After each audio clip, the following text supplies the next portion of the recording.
एक घने जंगल में एक शक्तिशाली बाघ रहता था। वह जंगल का राजा था और सभी जानवर उसका सम्मान करते थे। बाघ बहुत ही साहसी और निडर था।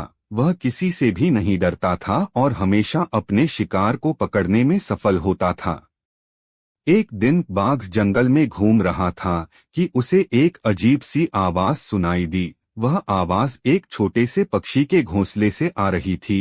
बाघ ने ध्यान से देखा तो उसने देखा कि एक सांप पक्षी के बच्चे को निगलने की कोशिश कर रहा है।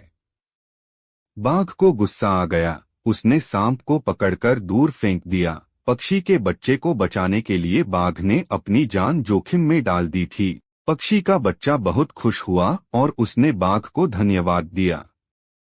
बाघ ने पक्षी के बच्चे को अपने साथ घोंसले तक पहुंचाया। पक्षी के माता पिता बहुत खुश हुए और उन्होंने बाघ को धन्यवाद दिया। बाघ ने उनसे कहा कि उन्हें किसी भी चीज की चिंता करने की जरूरत नहीं है, क्योंकि वह अब उनका रक्षक है।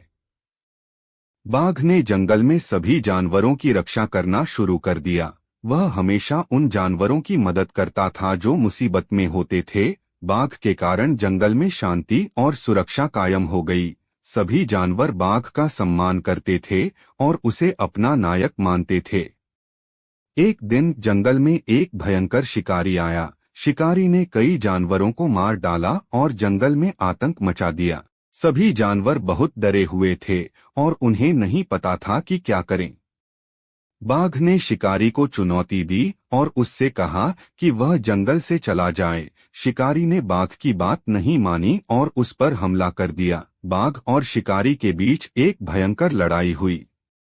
बाघ बहुत बहादुर था और उसने शिकारी को हरा दिया। शिकारी जंगल से भाग गया और उसने कभी वापस नहीं आने का वादा किया।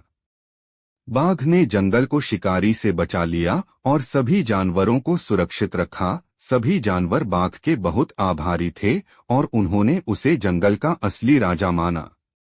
बाघ जंगल में शांति और सुरक्षा का प्रतीक बन गया।